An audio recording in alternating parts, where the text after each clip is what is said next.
What's up, guys? It's Jay, MorninAfterKill, and I'm back here on my road to 30. This is a series that I do on my channel where each week we take 1 year of my life and we talk about the significant events and memories that have come to shape the person I am today. And right now, I am 29 motherfucking years old. By the time this series is done, I will be 30 motherfucking years old. And this is episode 26, which means in this episode, I am 26 motherfucking years old, and last episode, we left off with me leaving California, moving back to New Jersey, getting back into my son's life, having my own apartment, having a pretty decent job with a little bit of security, and everything was going pretty damn good until the bailouts happened of Ford and GM.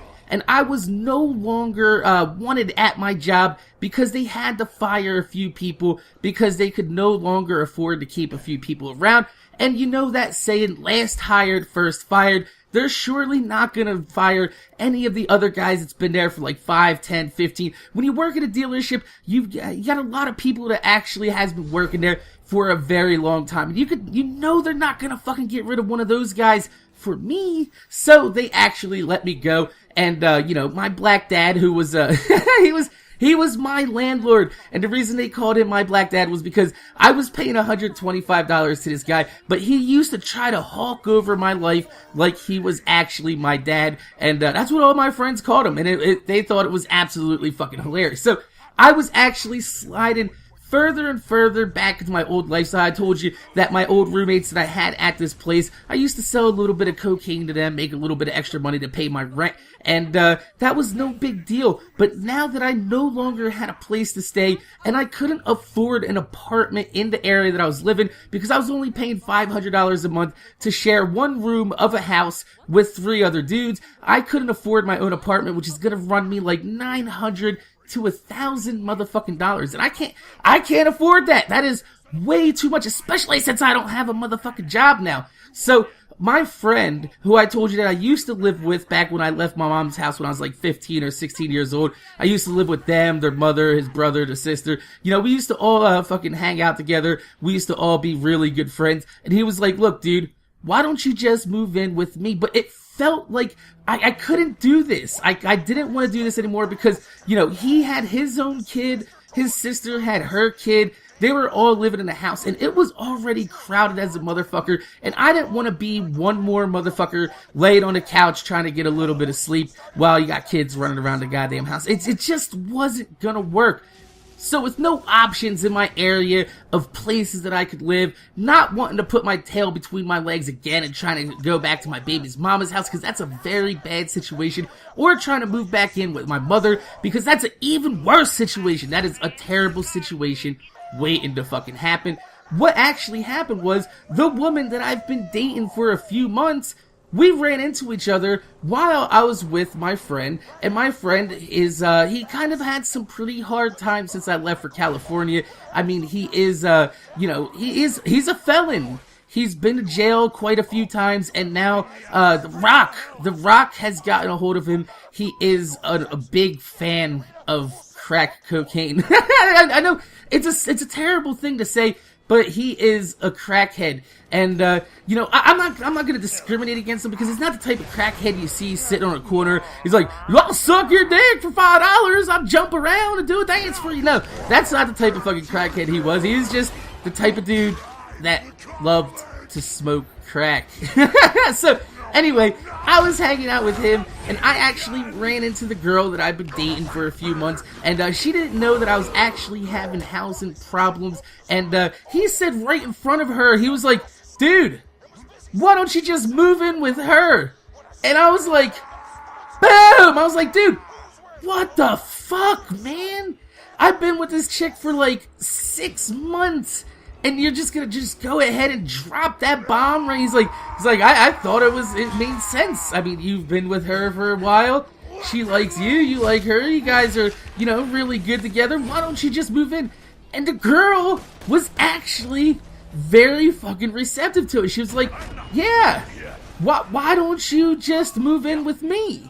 And then we discussed it a little bit more, and she was like, this makes sense. This is where it's gonna head. So the woman that I am actually living with currently is this woman. We're at this point in my road to 30 where we're actually at a very present state of my life. And I pretty much moved in with her and everything was peachy keen. I got a job at a local shop. And then 4 days later, I got fired from that shop. I'm dead serious. Like, I don't even know where to take this story because everything is still kind of like jumbled in my head together right now. But I guess we'll pick it up right there because this is where my life really crossroaded to where I could have been stuck in the hood or I could become a respectable member of society. So, anyway, I got fired from that shop job that I just got 4 days later, and I was like, what? Why are you firing me? They're like, well, we just got a call from the lab where you took your drug test. Apparently you failed for marijuana. And I was like, really? Marijuana? And he was like, yes, marijuana. I was like, but I don't smoke marijuana. And he's like, well, you need to take it up with them. So I drive over to the actual drug testing facility that was like right around the corner, you know, where you go in, you fucking take your piss, they fucking analyze your shit. I walk in, I'm talking to the nurse, and I'm like, yeah, hi. I show her my paperwork. It's like, I took a drug test here, and they said I came up positive for marijuana. And she was like, yeah. And I was like, what do you mean, yeah? And she's like, look, I'm gonna cut through the bullshit. You don't have to act like you don't smoke. And I was like, what do you, she goes, you have one of the highest THC counts I've ever fucking seen after working there for like 10 years. And I was like, really? And I kind of got that proud look on my face with that nice little smile. Like, I got the Kool-Aid smile on right now. And she looked at me, she goes, there it is. There it is. She goes, I knew it. And I was like, god damn it. And she was like, yeah, next time you might want to take one of those drinks that flush your system. And I was like, I did. And she was like, god damn, you smoke a lot. So I'm at this point in my life where, you know, I'm pretty much not able to get a job in my area because there is no way in hell that I am going to be able to pass a drug test. And like I said, I've gotten lucky so far with being able to, you know, work down at Merced and out in California because they're a little bit more lenient for marijuana out there.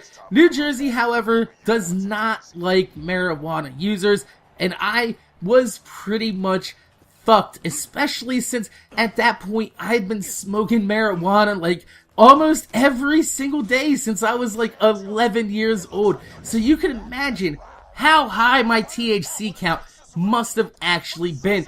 So I decided it doesn't look like I'm gonna be getting a job for a while. So I was gonna go ahead and flip a car to make a little bit of money. So while I was looking around for a car, I found it. I looked at it online and I was like, oh my god, there is no way I can let this car go.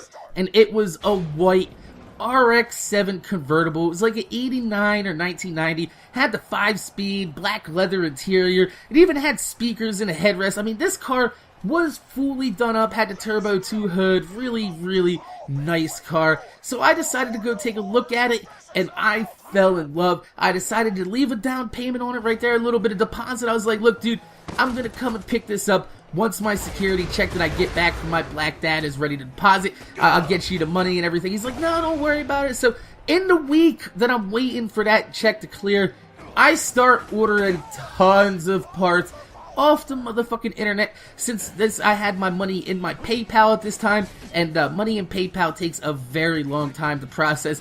This was actually back in like 2007, no, like 2008, 2009. So are we really that far along?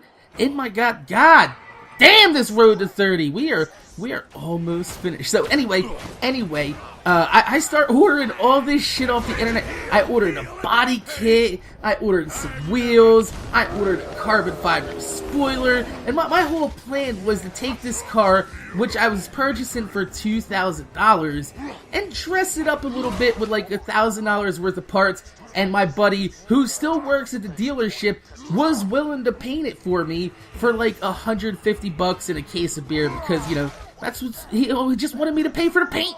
Just wanted me to pay for the paint. So I was like, all right, look, this is gonna be good. I'm gonna sell this car for like 5 or 6 grand, bank some money, and also go out and pick up some either parts for my Camaro or maybe pick up another Camaro. But what actually ended up happening was me being a dumbass motherfucker once again. And I told you my system for picking up cars.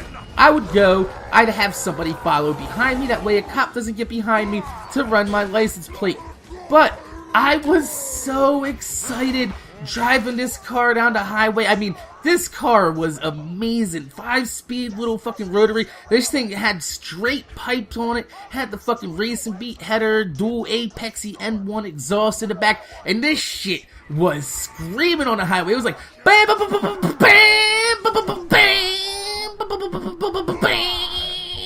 bam, bam, bam, fucking dude. I was hauling ass and my girlfriend was trying to keep up. I hit her up on the cell phone. I was like, look, just take your car home. I'm going to take this to my buddy's house. I'm going to show him up. I'm going to be like, yo, check out my new car, this, that. Because, you know, back in the day when we were kids, there's a couple cars that have always been kind of unreachable, unattainable. One of them was a 1999, 2000, 2001 Ram Air WS6 Firebird Trans Am. That was always one of the cars that me and my entire group pined after. Another one was like a Corvette Z06, but an RX-7 was always up there in like the upper echelon group of vehicles, and like everybody, one of us was like, man, if you ever get an RX-7, the first thing you gotta do is drive by and show it off. So that's what I did, and I told my girlfriend, I was like, here, look, this is actually true. Like, I told you that we're at a crossroads. This is a literal crossroad. There was a fork in the highway. If I kept going left, I would go to my girlfriend's house. If I veered off to the right and got off there, I would have gone to my buddy's house. I decided, let's go to my buddy's house. She goes left, so I go right. And we're actually, I drive it to my friend's house, and we are literally, I shit you not, 2 blocks away from my buddy's house. And I admit I was driving a little faster than I should have been on a 25-mile-an-hour road. Then again, the car, it just wanted to go. And you know, if you have a car that you want to go, you know, 25 miles an hour, that's like fucking, like 3 seconds in the first gear, motherfucker. I want to be in fucking third, tearing it up. So I was probably doing about like 40 miles an hour in a 25. And, this van just never stopped at the stop sign. And I see it too, like I still have the visual in my head of the van, and the dude's just looking right at me. He's like, ah, fuck. Like, we're both looking at each other like, who's gonna stop? Nobody stopped. So I ripped the e-brake. That shit said, skirt, right? And I whipped the wheel. And if you ever seen like a city street, you know that you always have a little bit of extra room on the left, right by where the intersection kind of crosses. There's always a little bit more room there. And this car was tiny. Tiny as a motherfucker. So I have the e-brake pulled. I go fucking parallel to the car's face. We're literally looking face to face. I am trying to skirt it around this guy with the fucking e-brake. And the dude, all he had to do was just tap the brakes a little bit. This motherfucker guns it and hits the right-hand front-end fucking corner of my goddamn car, and it sends my ass end around the other way. And I look while I'm still spinning around the other way. I'm like, boosh! I look, this motherfucker is tearing ass through 3 more stop signs down the road. He's just fucking gone. So I was like, fuck this shit, I'm still spinning. I let go of the e-brake, put that shit down, slammed that shit in a second, and she was like, BAM! Fucking dude, my friends that were actually in the fucking house at the time, because I actually drove past them, they heard this fucking accident, like I told you, this corner that I used to live on was huge for accidents, and this was only 2 blocks away. And actually, one of my other cars got wrecked on this same street, the Cutlass that we've talked about, which was my very first motherfucking car. If you go back to probably episode 16 or 17, somewhere around there, should be the story of how my Cutlass got hit on this road. But anyway, my buddies later call me and they're like, dude, was that you? And I was like, yeah, because I called them up, told them I had an RX-7. They're like, dude, all we heard was BAM! And I fucking called them back and I was like, yeah, dude. So anyway, dude, I have a torn front end. I was just involved in what looked like a hit and run accident. I got hit, they ran, I decided to run. I'm not gonna sit there and wait for cops, even though I do have, like, you know, general automotive insurance. This car is not registered in my name, and I don't want to have any type of tickets or any type of involvement with the police over this shit, especially since you're not gonna find a minivan that just trashed me. It's gone! He's gone forever. So I was like, fuck it. We fucking slammed second gear. When I hit the gas to get the fuck away, my ankle bone from hitting the fucking brakes and trying to stop the car, like, it popped out of the socket, and when I hit the gas, it popped back into the socket. I got that sickening feeling in your stomach. You know that feeling when fucking, like, you get, like, any type of bone damage or anything internal, and it just like, oh my god, I'm gonna throw up. Fuck it. I was fucking hauling ass right by the goddamn fucking firehouse. I slowed down to like 30 miles an hour, and I looked at my buddy that was in the car. I was like, dude, you got one chance right now. You can get the fuck out, or you can ride with me. He's like, I'm riding, just go. Fucking hit that shit, he go, bam, bam, bam, bam, bam, bam, fucking hauling ass. We hit all the back roads. We get onto the highway, and I make it to my girlfriend's apartment like 45 minutes later, and she comes out and she was like, what the fuck happened? I was like, don't worry. It's not as bad as it looks. And I get out. Yeah, it's as bad as it looks. The whole front bumper, that's fucked. The hood, I am so grateful that the hood didn't fucking fold up, because the hood was a really nice Turbo 2 vented hood. And the only thing that happened was the fender and the fucking bumper, you know, all the lights in the front, and it had pop-up headlights. So the pop-up headlights took most of the damage. So when I popped the hood, I fucking looked underneath, and I was like, oh my god, this is fucking horrible. As soon as I popped the hood, the fucking radiator burst in the parking lot. I was like, pfft, just starts pissing fucking antifreeze all over it. I was like, holy shit. If you know anything about RX-7s, they do not like to be run hot. So I am so glad that I was able to get this car home before the goddamn fucking radiator burst. So basically, what I ended up having to do was I had to sell the wheels, the body kit, the spoiler. And when you sell things like that, even though they're still brand new, people are like, oh my god, you know, this is used, you already owned it, you know, they want a little bit of a deal. So I ended up losing about $200 total on all the parts that I bought. I sold the car for about $1,500, so I ended up only losing about $700 total, and it could have been a lot fucking worse. At least I was able to resell this car. What I did was I went to the junkyard and I got a fender and I got a fucking front end and I fucking put that shit on there. Sold it to the dude. I told the dude, I was like, look, dude, it was also needed a radiator too. I did replace the radiator, and I told him, I was like, look, it got hit.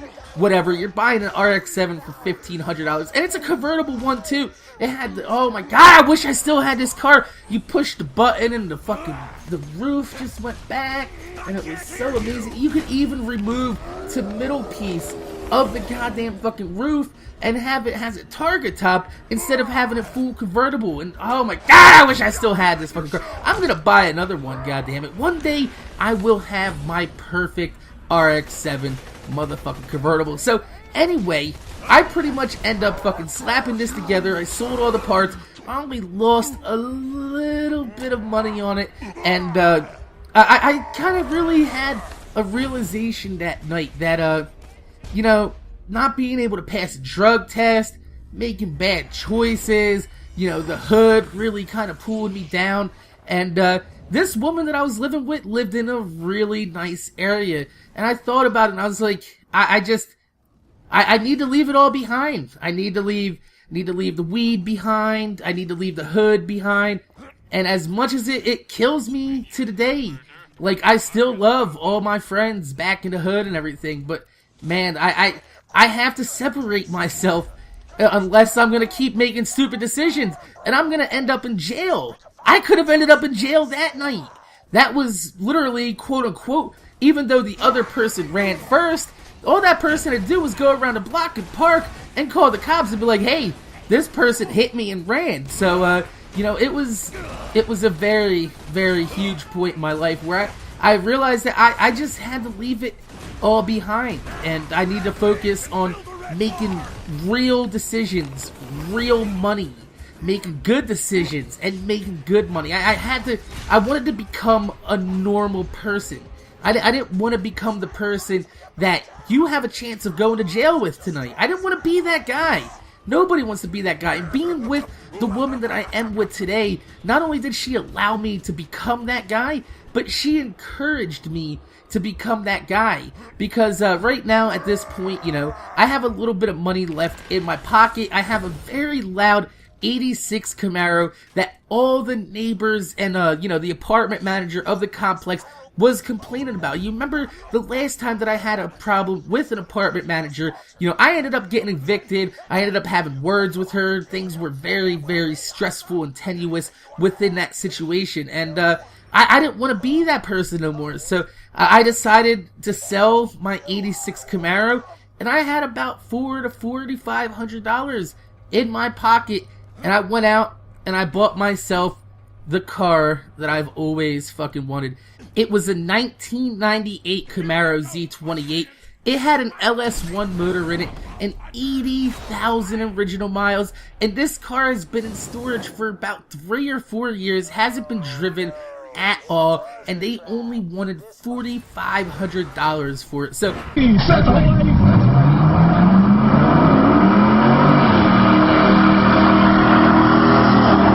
me and my girlfriend, we decided to go and take a look at this car, and I knew that it wasn't gonna last very long on sale on the internet because, you know, it's a $4,500 LS1 car. This is like 4 years ago when these cars were still highly popular and highly in demand, and I was like, man, I want it because the LS1 motor, not only does it get good gas mileage, but it has over 300 horsepower, and it's probably one of the easiest motors that you could actually work on today. So me and my girlfriend, we're going all the way up to North Jersey, getting lost all over the place, and we needed to be in this one area called Rockaway. Now the problem with Rockaway is there's only one exit for it, and it's southbound, which means coming from the south, I have to go all the way up north, hit another highway, go like east like 3 miles, and then come back southbound and hit the exit. We missed that fucking exit southbound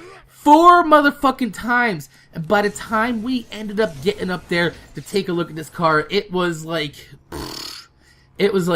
11 o'clock at night, but I didn't give a fuck. I didn't give a fuck because I had my fucking snap-on flashlight and everything. I knew everything to look for. I'm looking this car over, and it is fucking gorgeous. It's immaculate. I know it might need a little bit of maintenance because it has been sitting, but that's no big deal. Plop down the money, end up fucking picking that car up, driving it all the way home, and actually later on that weekend, the water pump blows on that car, which I fix real easy. Take like 15-20 minutes. It actually took longer to scrape the old paper gasket off the block of the motor than it did to put the goddamn fucking water pump on and off. Serious. Not even fucking lying about that. But this is pretty much where I just become a normal, respectable member of society. And it's all in thanks to not only RX-7, a person hitting and running my RX-7, but also my friend, who is now a 2-time felon, crack-headed ex-friend of mine. And life has hit him pretty fucking hard, but if I could look through everything, you know, the fact that he became a crackhead isn't... that I'm not gonna hate on him for that, because he got caught in a really shitty situation. However, he did also get caught for stealing an entire spool of copper off a construction site, and also strong-arming prescription pads off of doctors, and then using those prescriptions to go fill them at local pharmacies. So he's not very smart, but I gotta say, you know, if it wasn't for him, I'd probably be, like, right there along with him. Minus the crack, though. It's one thing. Like, I've been around coke and all these other drugs and everything.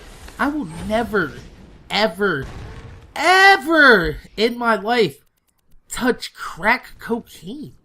That is just, you don't do it. It will fuck your life up. I've seen so many people's lives fucked up by crack, and it really hurts me. Like, I'm thinking about it, man. Like, you know, my buddy, he could have been, like, he was good at working on cars. You'd always see him reading to the kids in the house and fucking throwing the football around with them.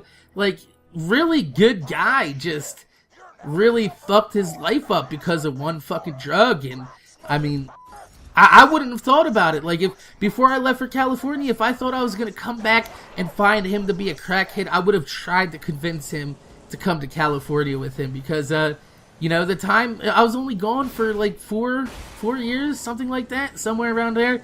And by the time I came back, he wasn't even fucking recognizable. So I do want to say thank you to him for, I guess, fucking up his life so bad that it showed me where my life could be. And I don't want that. I really don't. So that's the end of this episode.